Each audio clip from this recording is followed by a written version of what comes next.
যে কোনো বিপদে পড়লে আপনি সূরা ইয়াসিনের একটি আয়াত পড়ুন, সাথে সাথে আল্লাহ তাআলার গায়েবী সাহায্য আসবে।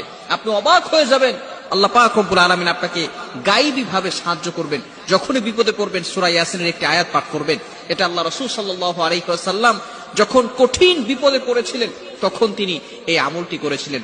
আল্লাহ রাসূল সাল্লাল্লাহু আলাইহি ওয়াসাল্লাম যখন মক্কায় মানুষের কাছে ইসলামের দাওয়াত দিতে লাগলেন, দ্বীনের দাওয়াত দিতে লাগলেন, একটা সময় কাফেররা ক্ষুব্ধ হয়ে আল্লাহ রাসূল সাল্লাল্লাহু আলাইহি ওয়াসাল্লামকে হত্যা করার জন্য আগ্রহ হলো।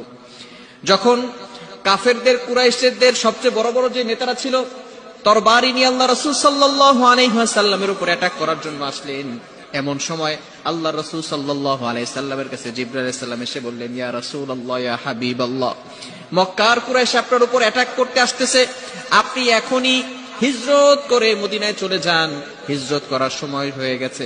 আল্লাহ রাসূল সাল্লাল্লাহু আলাইহি ওয়াসাল্লাম আলী রাদিয়াল্লাহু তাআলা আনহুকে তার বিছানায় রেখে তিনি হিজরত করার জন্য বের হয়ে গেলেন।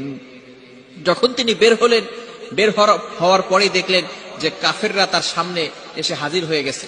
এমন সময় আল্লাহ রাসূল সাল্লাল্লাহু আলাইহি ওয়াসাল্লাম এক মুষ্টি মাটি নিয়ে সেই মাটির উপরে আল্লাহ রাসূল সাল্লাল্লাহু আলাইহি সাল্লাম সূরা ইয়াসিনের একটি আয়াত পড়ে ফু দিলেন এবং এই মাটিগুলো যখন তাদের চোখে মারলেন, সমস্ত মানুষের চোখে আল্লাহ পাক রব্বুল আলামিন এই মাটিগুলো দিয়ে দিলেন, যার ফলে আল্লাহ পাক রব্বুল আলামিন তাদের চোখে এমন ব্যবস্থা করে দিলেন তারা দেখতে পেলেন না। আল্লাহ রাসূল সাল্লাল্লাহু আলাইহি ওয়াসাল্লাম সেখান থেকে তাদের চোখের সামনে দিয়ে বের হয়ে গেলেন, তারা টেরও পেল না। সুতরাং আল্লাহ পাক রব্বুল আলামিন এই একটি আয়াতের কারণে আল্লাহ রাসূল সাল্লাল্লাহু আলাইহি ওয়াসাল্লামকে এই কঠিন বিপদ থেকে হেফাজত করেছেন। আয়াতটি হচ্ছে 22 নম্বর পারা 19 নম্বর পৃষ্ঠার 14-15 নম্বর লাইন, সূরা ইয়াসিনের 9 নম্বর আয়াত, ওয়াজআলনা মিন বাইনি আইদিহিম সাদ্দা ওয়া মিন খালফিহিম সাদ্দান ফাআগশাইনাহুম ফাহুম লা ইউবসিরুন। এই আয়াতটা যদি আমরা পড়তে পারি, সূরা ইয়াসিনের 9 নম্বর আয়াত, যে কোনো বিপদে পড়লেই আপনি সাথে সাথে আল্লাহ তাআলার কাছে এই দোয়াটি পড়বেন। এই দোয়াটা পড়লে আল্লাহ পাক রব্বুল আলামিন গায়েবী ভাবে আপনার জন্য সাহায্যের ব্যবস্থা করবেন।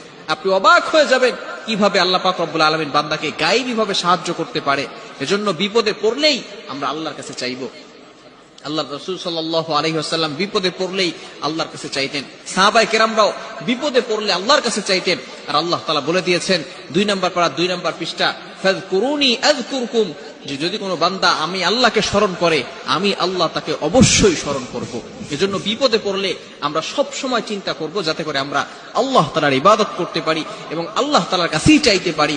যখনই বিপদে পড়ব, কোনো মানুষের কাছে না গিয়ে, নেতার কাছে না গিয়ে, এমপির কাছে না গিয়ে, মন্ত্রীর কাছে না গিয়ে, যাতে করে আমরা আল্লাহ তাআলার কাছে চাইতে পারি, এই ব্যবস্থাপনা সবসময় আমার অন্তরের ভিতরে রাখতে হবে। আল্লাহ তাআলা আমাদের সকলকে এগুলো বুঝে আমল করা